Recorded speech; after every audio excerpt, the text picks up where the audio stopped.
कैसे हैं आप सब। आप सभी का आपके अपने YouTube channel sociology with Sangeeta में मैं संगीता स्वागत करती हूं। और इस चैनल के माध्यम से हम लोग सोशियोलॉजी की कॉम्पिटिटिव एग्जाम की प्रिपरेशन करते हैं। और ये समय एक ऐसा समय है जिसमें कि सोशियोलॉजी से रिलेटेड बहुत सारी वैकेंसीज आपको टाइम टू टाइम देखने को मिल रही है, जिसमें से आपका इस चैनल में 2 क्लासेस आपको मिल रही हैं। मॉर्निंग में आपको जो क्लास मिल रही है इसमें हम लोग बिहार स्टेट और झारखंड सहायक आचार्य का सोशियोलॉजी का सिलेबस को कवर कर रहे हैं, क्योंकि इन दोनों का एग्जाम का जो सिलेबस है वो सेम है। और इवनिंग में 8 PM में जो क्लास आती है उसमें हम लोग झारखंड लेडी सुपरवाइजर का सोशियोलॉजी के सिलेबस को कवर कर रहे हैं, जिसमें उसका जो सिलेबस है वो ऑलमोस्ट कंप्लीट हो ही गया है। और हम लोग MCQ भी प्रैक्टिस करते हैं। जैसा कि मैंने आप लोग को बताया था कि एक दिन हम लोग थ्योरी करेंगे और एक दिन MCQ करेंगे। इससे क्या होगा कि आपको कॉन्सेप्ट भी क्लियर हो जाएगा और ये भी पता चल जाएगा कि एग्जाम में किस प्रकार के क्वेश्चन पूछे जाते हैं। साथ ही साथ आप लोगों की ही रिक्वेस्ट पे कि मैम पेड ग्रुप स्टार्ट कीजिए, तो व्हाट्सएप में पेड ग्रुप भी स्टार्ट किया गया है, जहां पे आपको मेरे hand written notes PDF format में मिलेंगे। तो अगर वैसे स्टूडेंट जो नोट्स को परचेज करना चाहते हैं तो उसका प्रोसेस डिस्क्रिप्शन बॉक्स में दिया गया है, और साथ ही साथ कॉन्टैक्ट नंबर भी है, तो आप वहाँ पे जाकर मुझसे कॉन्टैक्ट कर सकते हैं। और वो सारे नोट्स जो है वो मेरे अपने हैंड रिटन नोट्स हैं, और मैं नोट्स पढ़ने के लिए जो ऑथेंटिक बुक है उसका यूज़ करके नोट्स बनाती हूँ, ताकि आपके एग्जाम के लिए वो हेल्पफुल हो। अगर आप एक बार नोट्स को पढ़ लीजिएगा तो फिर आपको कहीं दूसरी जगह कोई भी बुक पढ़ने की जरूरत नहीं पड़ेगी। तो चलिए आज की क्लास को हम लोग स्टार्ट करते हैं। तो आज का जो हमारा टॉपिक है वो है कि समाजशास्त्र का अन्य विज्ञानों के साथ संबंध। क्या है? समाजशास्त्र का अन्य विज्ञानों के साथ संबंध। तो सबसे पहले हम लोग समझते हैं विज्ञान। तो देखिए, जो भी विज्ञान है उनको 2 भागों में बांटा गया है। एक तो हो गया नेचुरल साइंस और दूसरा हो गया सोशल साइंस, यानी प्राकृतिक विज्ञान और सामाजिक विज्ञान। प्राकृतिक विज्ञान के अंतर्गत आपके आ जाएंगे physics, chemistry, biology, botany, zoology, ये सभी आपके प्राकृतिक विज्ञान के अंतर्गत आ जाएंगे। और जो सोशल साइंस है यानी जो सामाजिक विज्ञान है, इसके अंतर्गत आपको हिस्ट्री, सिविक्स, ज्योग्राफी, पॉलिटिकल, फिर आपका साइकोलॉजी, सोशियोलॉजी, ये सभी आपके सामाजिक विज्ञान के अंतर्गत आ जाएंगे।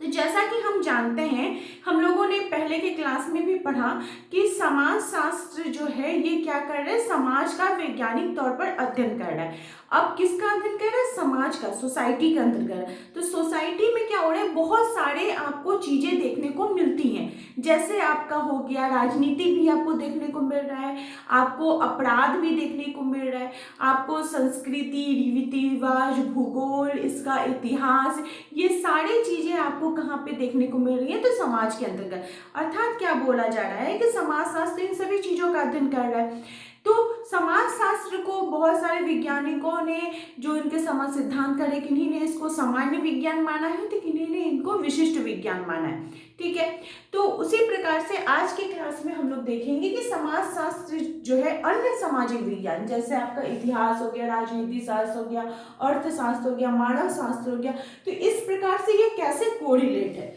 ठीक है, तो देखिए सब हम लोग एक एक करके सारा देखेंगे, और इसमें आपको कैसे क्वेश्चन पूछे जाएंगे कि इसमें आपको थिंकर्स से क्वेश्चन पूछे जाएंगे कि कौन से थिंकर्स ने कौन सी परिभाषा दी है किस शास्त्र के संदर्भ में। तो सब उसका पूरा नोट्स मेरे पास बनाया हुआ है, मैं उससे आप लोगों को एक एक करके बताती हूँ। ठीक है, तो सबसे पहले हम लोग देखते हैं समाजशास्त्र तथा राजनीति शास्त्र के बीच संबंध को। राजनीति शास्त्र मतलब क्या होंगे कि समाज के अंतर्गत जो राजनीतिक प्रक्रियाएं हो रही हैं उनका अध्ययन कर रहा है। जैसे चुनाव के समय जो आपका प्रोसेस होता है कि यहाँ पे कितने जो मेंबर है वो वोट देने के लायक है, किनका उम्र 18 साल हो गया है, इन सभी चीज़ों का जो अध्ययन किया जाता है। ठीक है, कौन कौन सी इनकी समस्याएं हैं, ये सभी चीज़ें कहाँ पे अध्ययन की जाती है? राजनीति शास्त्र में। ठीक है, और मनुष्य का जो अध्ययन किया जाता है वो समाजशास्त्र में अध्ययन किया जाता है।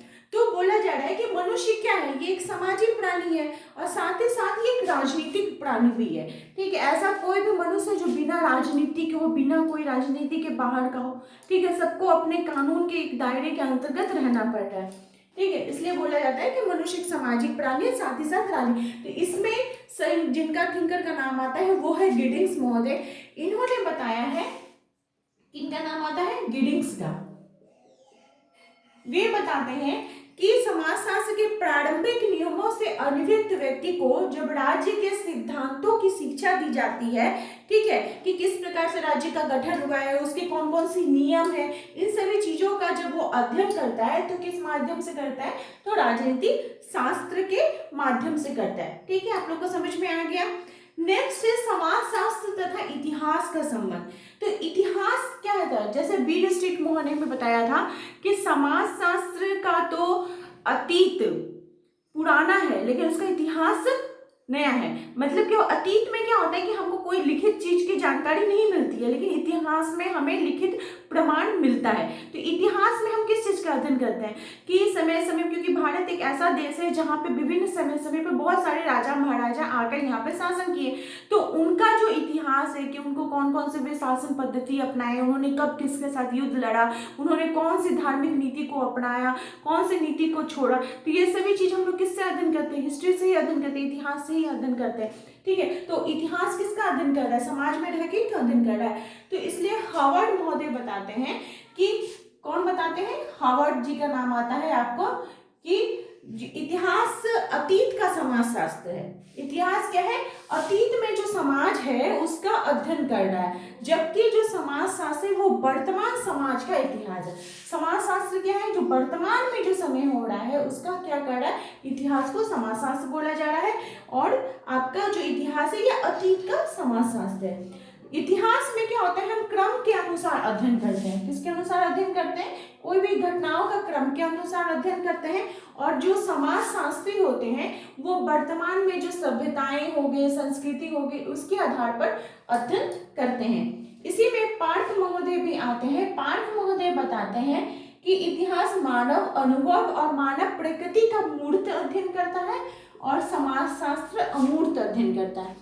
क्योंकि मूर्त अध्ययन का मतलब हो गया कि हमारे पास कोई लिखित प्रमाण होता है, वो लिखित प्रमाण या तो कोई अभिलेख होगा या फिर कोई सिक्का हो गया, कोई किसी जगह पे खुदाई किए हैं हम लोग, तो उस जगह से जब हम इतिहास की जानकारी हासिल किए, इसका मतलब हमको तो देख रहे हैं ना, अपने आंखों से देख रहे हैं उन चीज को, तभी तो हम इतिहास में अध्ययन कर रहे हैं। लेकिन समाजशास्त्र के अंदर जो संस्कृति बोल रहे हैं हम लोग, सभ्यता बोल रहे हैं, प्रथा बोल, इसको क्या हम अपने आंखों से देख रहे हैं, हम लोग देखते नहीं, हम सिर्फ उसको फॉलो कर रहे हैं। तो इसलिए समाजशास्त्र को बोला जाता है कि यह अमूर्त विज्ञान है।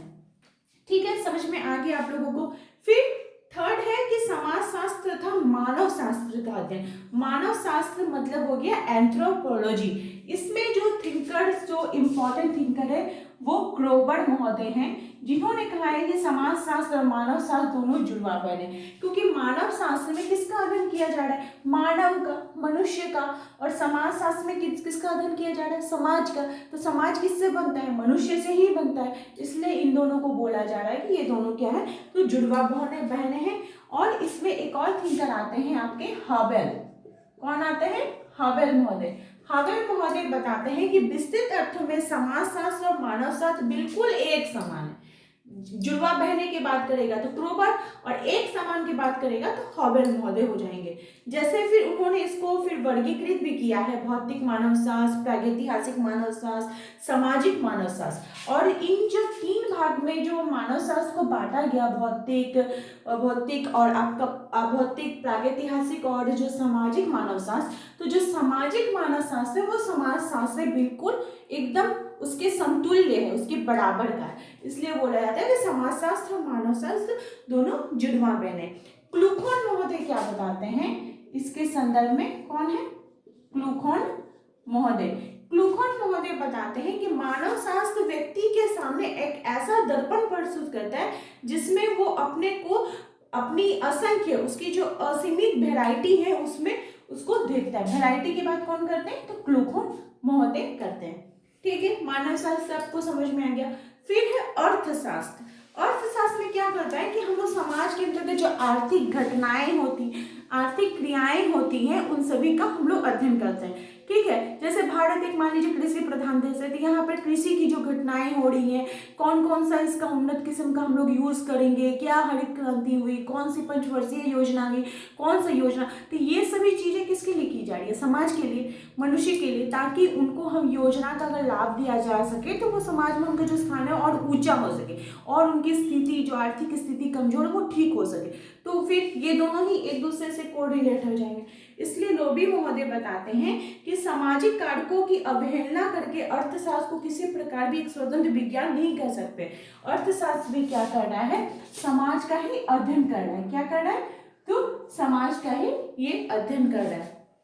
फिर मैक्स वेबर जो है इसको धर्म के साथ जोड़कर इसको अध्ययन करते हैं। किस आधार पर, धर्म के साथ जोड़कर समाजशास्त्र और तथा अर्थशास्त्र के बीच में अंतर को मिटा सकते हैं। स्मेल्सर महोदय सामाजिक तथा आर्थिक कारण एक दूसरे से काफी मिले जुले हैं, इसके आधार पर बताते हैं। मैक्स वेबर बताते हैं, फिर स्मेल्सर महोदय बताते हैं, जिसमें वे संस्कृतिकरण, धर्मनिरपेक्षकरण, व्यक्तिकरण, ये सभी चीजों का, औद्योगिकरण, गतिशीलता, ये सभी चीजों का अध्ययन करते हैं। मैकाइवर बताते हैं कि आर्थिक घटनाएं सभी प्रकार की सामाजिक आवश्यकताओं एवं क्रियाओं के द्वारा घटित होती हैं। मैकाइवर बता रहे हैं कि समाज के अंदर जो भी आर्थिक घटनाएं हो रही, क्योंकि समाजशास्त्र क्या कर रहा है, आर्थिक घटनाओं का हो रहा है अध्ययन कर रहा है, तो ये सारी घटनाएं क्या होती है, समाज के द्वारा ही होती है, समाज में ही ये घटनाएं कंप्लीट की जाती है, समाज के द्वारा ही होता है। फिर नेक्स्ट है समाजशास्त्र तथा मनोविज्ञान का, ठीक है, यानी साइकोलॉजी का। तो इसमें जो क्लाइन वर्ग है वे बताते हैं कि सामाजिक मनोविज्ञान को उस विज्ञान के रूप में परिभाषित किया जा सकता है जो व्यक्ति के व्यवहार का अध्ययन करता है। मनोविज्ञान में हम क्या कर रहे हैं, व्यक्ति के व्यवहार का अध्ययन कर रहे हैं। किसका अध्ययन कर रहे हैं, तो व्यक्ति के व्यवहार का। ये कौन बता रहे हैं, तो क्लाइन वर्ग, ठीक है। इसमें क्या किया जा रहा है, व्यक्ति इंपॉर्टेंट हो जा रहा है, व्यक्ति के व्यवहार का हम लोग अध्ययन कर रहे हैं। और व्यक्ति कहाँ पे रहता है, तो समाज में रह रहा है। समाज का कौन अध्ययन करता है, समाजशास्त्र अध्ययन करता है। इसलिए ये एक दूसरे से कोरिलेट होकर हम इसको देख सकते हैं कि ये दोनों कोरिलेट है।